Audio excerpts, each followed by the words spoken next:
Welcome back, guys. All right, I got another short one for you today. And I just want to take a moment to just thank you guys that are on the channel here, subscribing and watching these videos. I'm trying to do the best that I can with these videos and in teaching this stuff. And some of the stuff I'm learning myself, and it is, some of this text is hard. So I appreciate you sticking with me. I was sick like a week ago, and I feel like some of the readings were not quite up to the level, so I'm trying to bring that up and improve. And who knows, maybe when we're done with this, we'll start over, or we will go into some other texts, and things will improve over time.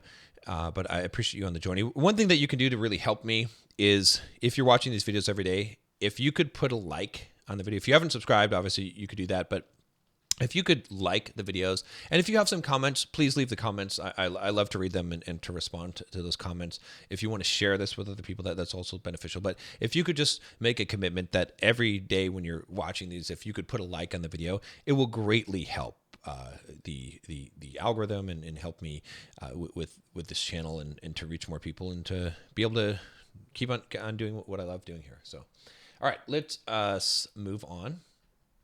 And this is letter 37 on allegiance to virtue. It's a fairly short one today.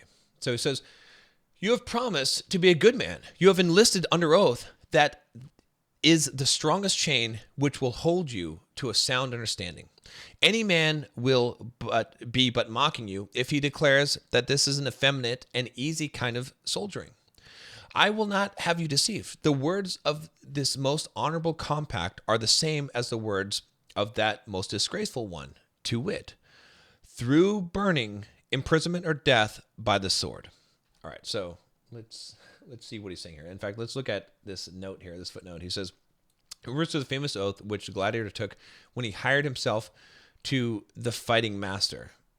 Okay, an oath is a previous text, probably Seneca himself, who paraphrases. Okay, so this is the oath that the gladiator took when he hired himself. All right, so let's kind of break this down. All right, he says, so you promise to be a good man. You have enlisted under oath. So you've taken this oath to be a good man, right? And he's saying that that's the strongest chain which will hold you to a sound understanding. Like this fact that you've taken this oath, okay? And so if there's someone mocking you about this, right? He declares that it's an effeminate or easy kind of soldiering. Yeah, that's not the case. This is, to be a good man is hard. It is not effeminate. It is not easy, right? He said, "I'm not going to have you deceived by this." Okay. The words of this most honorable compact are the same as the words of this most disgraceful one. Okay. So what most disgraceful one? Through burning, imprisonment, or death by the sword. So he's saying that this is an honorable thing that you've chosen to seek to be a good man. Okay. And so they're just as binding. They're just as severe. They're just as impactful as this gladiator saying, this is how committed I am to you, through burning, imprisonment, or death by the sword. This is how faithful I am. Right. So even though he's saying that that's a disgraceful one, that's dumb. Okay. However, what you're doing is so much more important and honorable. And he says, too, and before we move on here, just because we have the time today, let me tell you that this is not, a lot of people will look at you as weak as a man because you're seeking to become good, to learn to love, to be a friend to people, to embrace the Stoic philosophy and not, come back and attack people and be angry and they're wrong. The best thing that a man can do is to learn to love.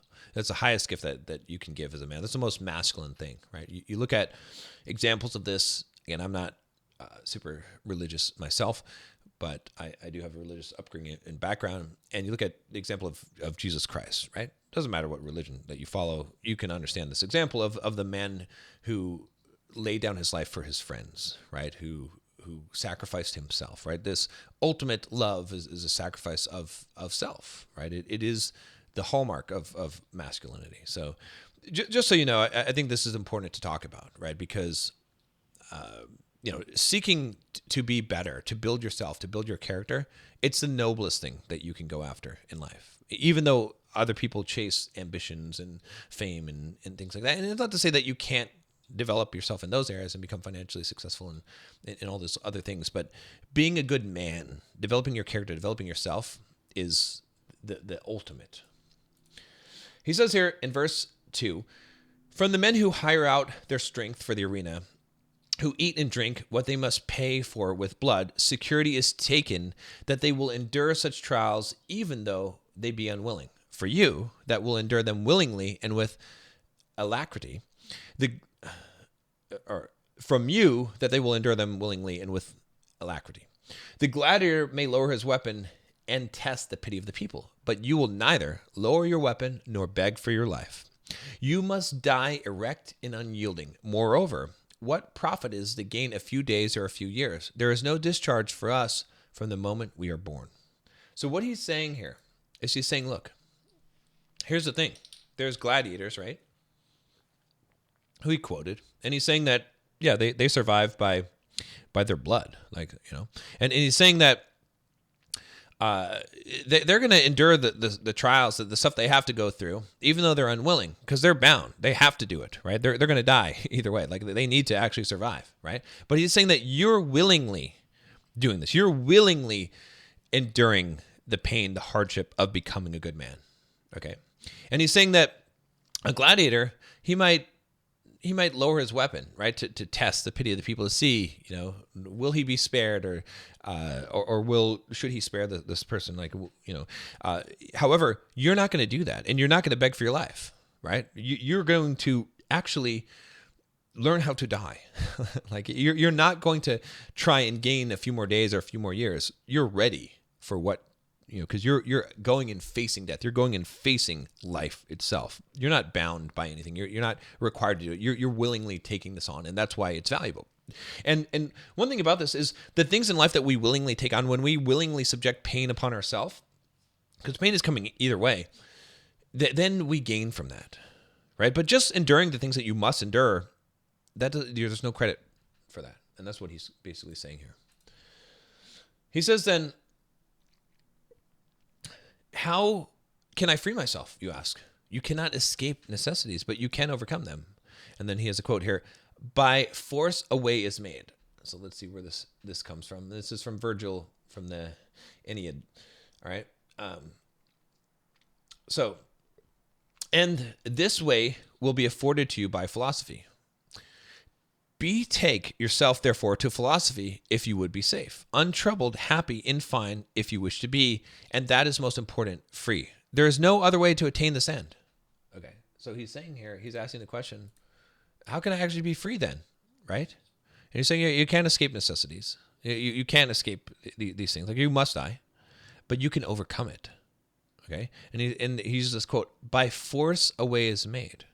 If you want it enough, you can make this way. And he says, and this way will be afforded to you by philosophy. So the way to do it is through philosophy. Okay? If you study philosophy, you will be safe, untroubled, happy. Okay?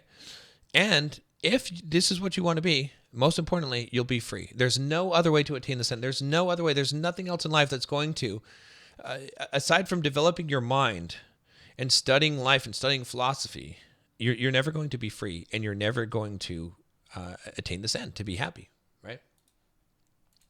He says in verse 4, folly is low, abject, mean, slavish, and exposed to many of the cruelest passions. These passions, which are heavy taskmasters, sometimes ruling by turns and sometimes together, can be banished from you by wisdom, which is the only real freedom. So what he's saying here is he's saying, look, folly, all right, there's a note that says in the language of Stoicism, stoltitia, folly, is the antithesis of sapientia, wisdom. So the opposite of wisdom. So he's saying being dumb, being foolish, not wise, unwise, unwisdom, all right, is low, abject, mean, slavish, and exposed to many of the cruelest passions. So if you are dumb, if you're not wise, it's going to be hard, okay? and you're going to be exposed to all of these desires, these passions. And these passions, they're heavy taskmasters. Sometimes ruling by turns, sometimes together, but they can be banished by wisdom. And that's the only real freedom. So if you have wisdom, then you're not going to be ruled by these things. All right. He says, there is but one path leading thither, and it is a straight path. You will not go astray. Proceed with steady step. And if you would have all things under your control, put yourself under the control of reason. If reason becomes your ruler, you will become ruler over many. You will learn from her what you should undertake and how it should be done. You will not blunder into things. So what he's saying here is that, look, reason, right? That's the point, is like to reason things out. Philosophy. That's the thing that's going to free you, right? Because if you want to not be under the control of things, right, your desires, emotions, then be under the control of reason. Because if you put yourself under the control of reason, if reason becomes your ruler, then you will actually be the ruler over many. Then you will actually have the ability to execute your will, right? I define freedom as your ability to execute your will upon the world, okay? And so you'll actually have this ability to do that, all right? And you'll figure out what should be done, how you should do it, and you won't blunder into things. In verse 5, he says, you can show me no man who knows how he began to crave that which he craves. He has not been led to that pass by forethought. He has been driven to it by impulse.